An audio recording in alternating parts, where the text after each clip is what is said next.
We'll continue the story from last week. Last week, Jesus feed over 5,000 people with 2 fish and 5 loaves of bread from a small boy.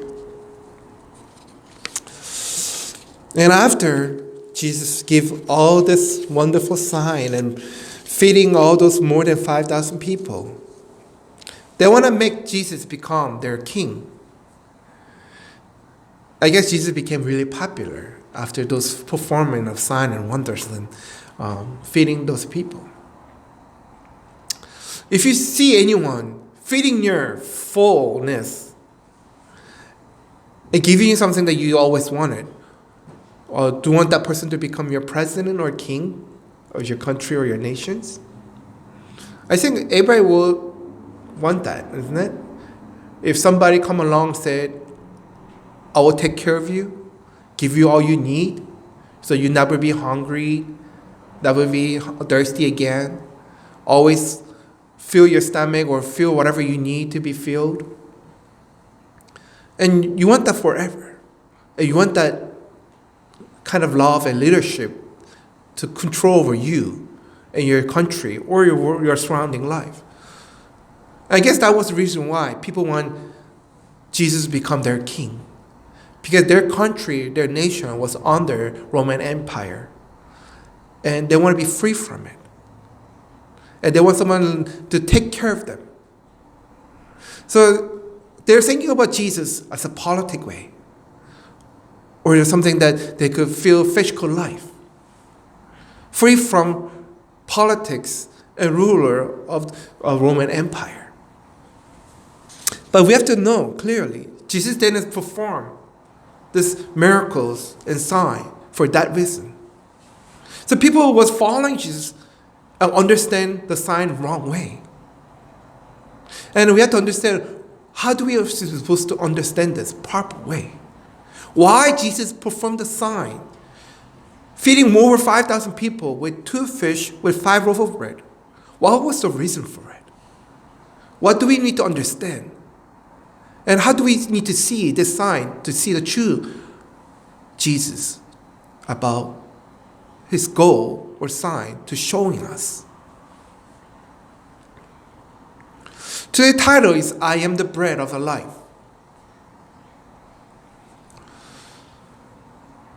In this book, they've mentioned about bread is more like a food to fill your physical life hunger. We could turn that into all cultures that I am the rice, but I don't want to change the word of God.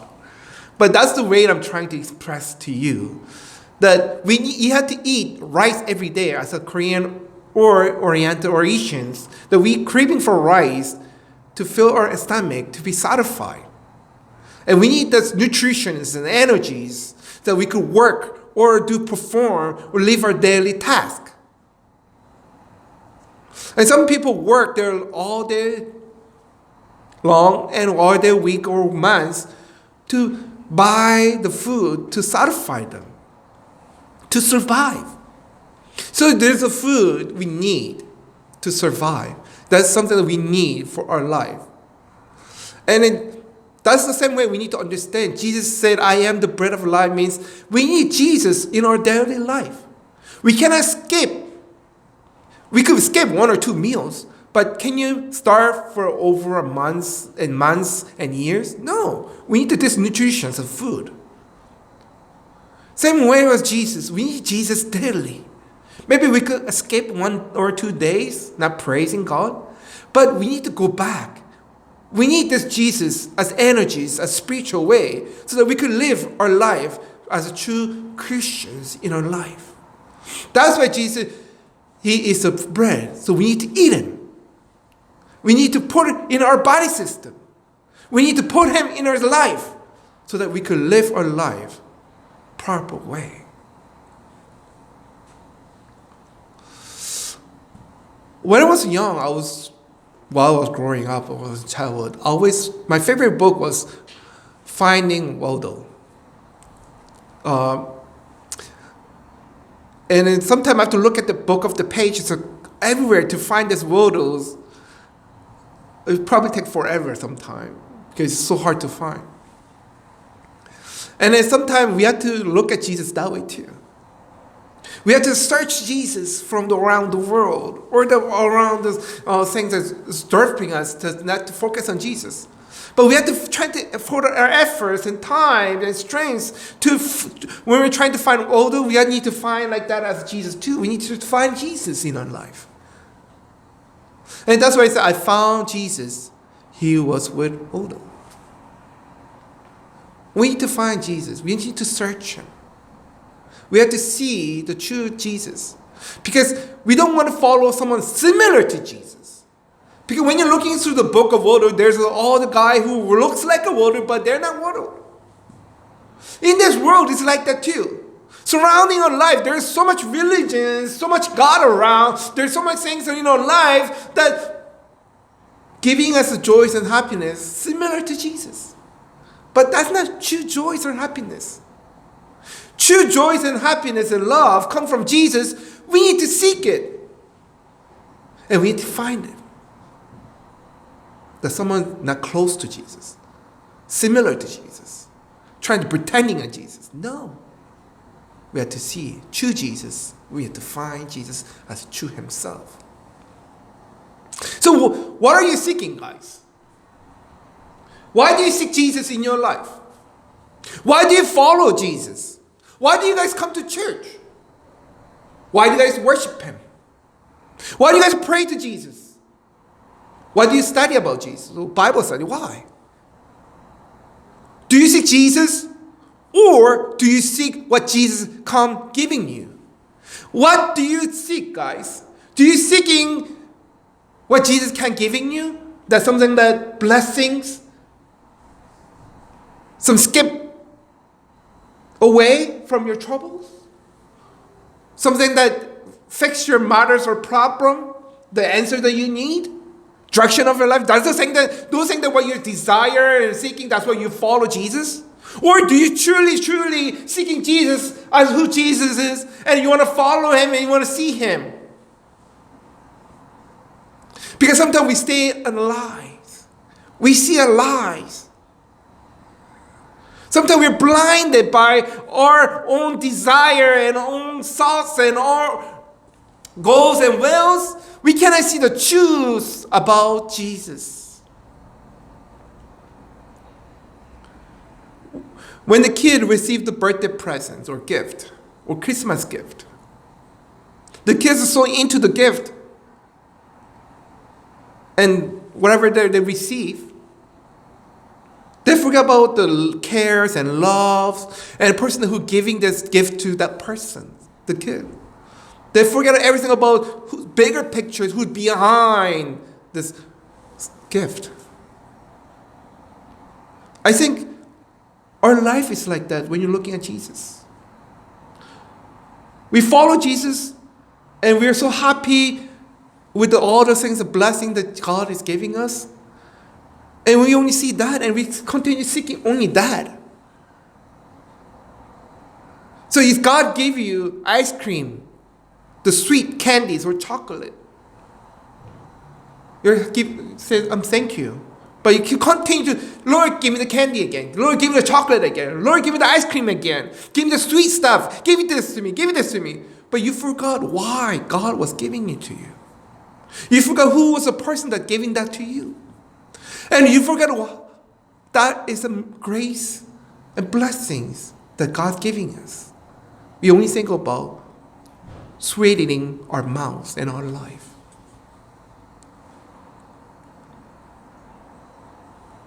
Remember, Jesus is not hard to find.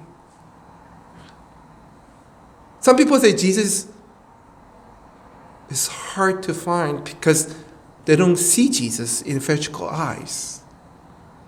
This is hard to find Jesus in their prayer because they're praying what they want to pray, not what the Jesus want to hear.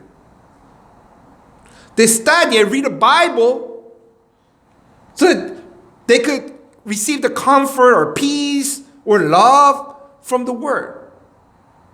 Not because they want to know true natures or truths about God. So this is the way that we're being practiced or religious actions. That's why finding Jesus became so difficult. It's so hard to find Jesus. Because we're chasing wrong things. We're seeking the wrong things. If you're seeking the true Jesus, He Himself will find you. It's not us. We're trying to chase after Jesus. Jesus will come to us. If you're seeking the right thing, He will come to you. You feel like you're empty, whatever you desire, hoping, not accomplish, not filling up properly, might be you're seeking the wrong things, guys. You're asking God, I want to be rich. I want more money in the bank account. I want my boss to recognize me. I want promotion. I want power. I want health. I want love. I'm not happy with it right now. I want more. But you've been praying this forever and ever, every day, every year, but you're never satisfied. Might be that's not the way that we need to seek. We need to seek the true. We need to seek the Jesus. And then He will fill us because He will come to us. This is the work of God. Believe in Him who He has sent. John 6:29.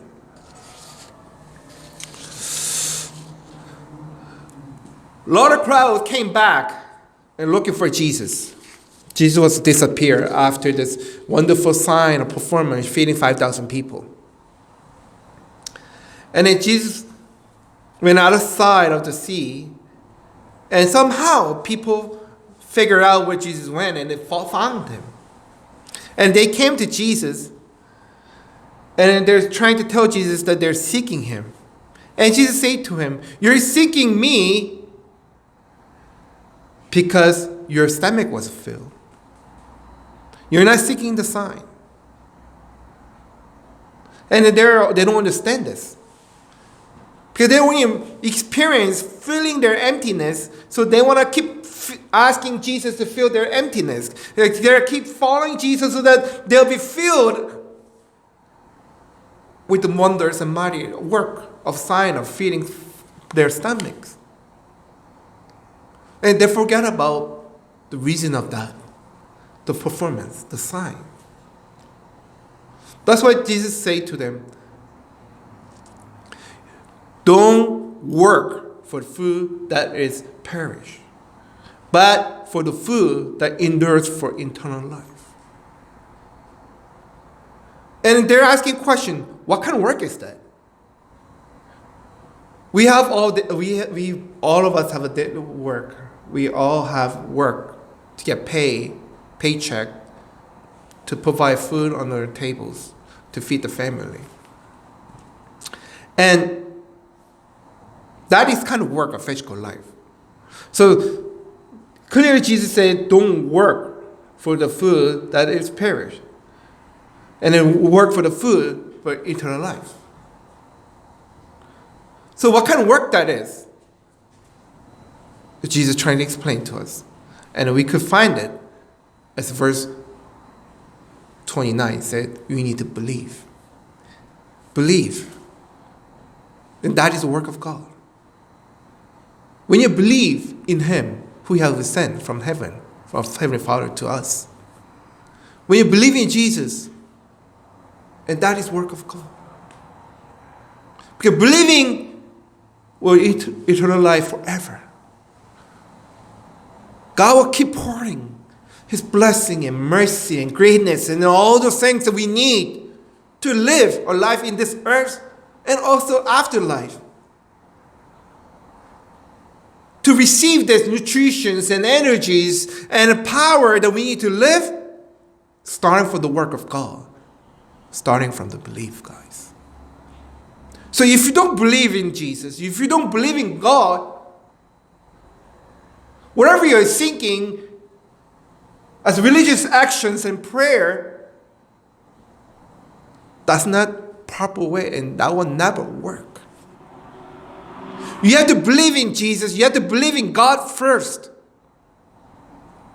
So that God could work in you, in your life, in a spiritual way. So that when you're truly seeking to believe in God and truly seeking God in your life, God will start to pouring down. It will overflow. And you will barely hold on to it because it will be multiple of wanderings and everything will overflow it.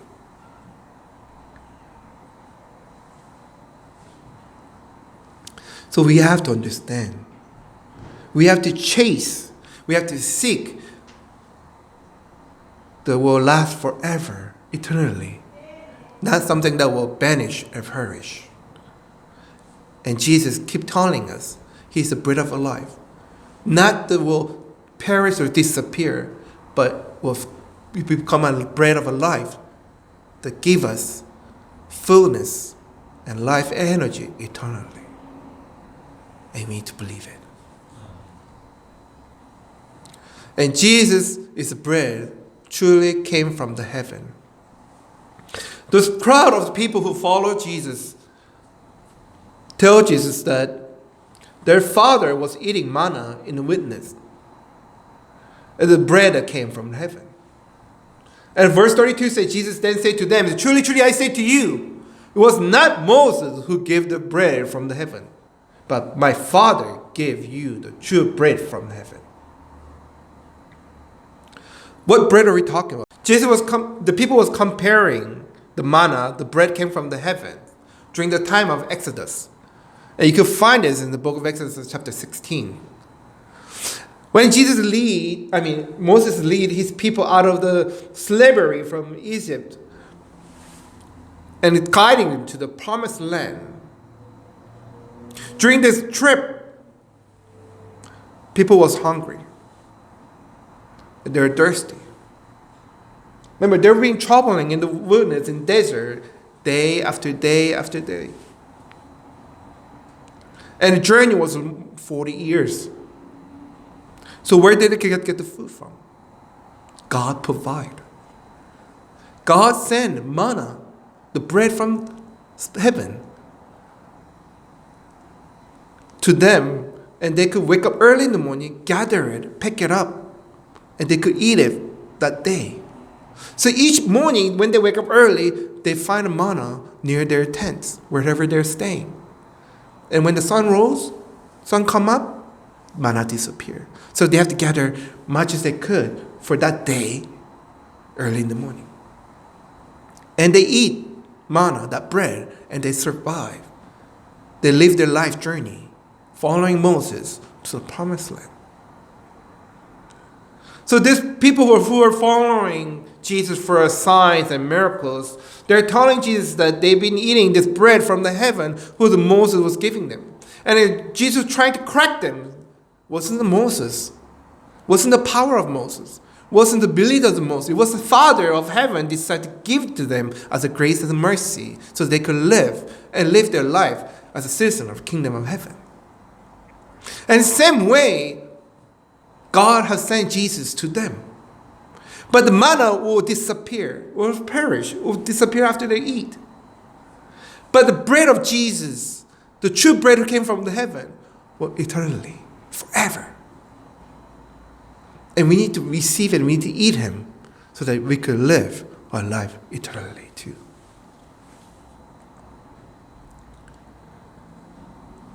Gave us daily bread.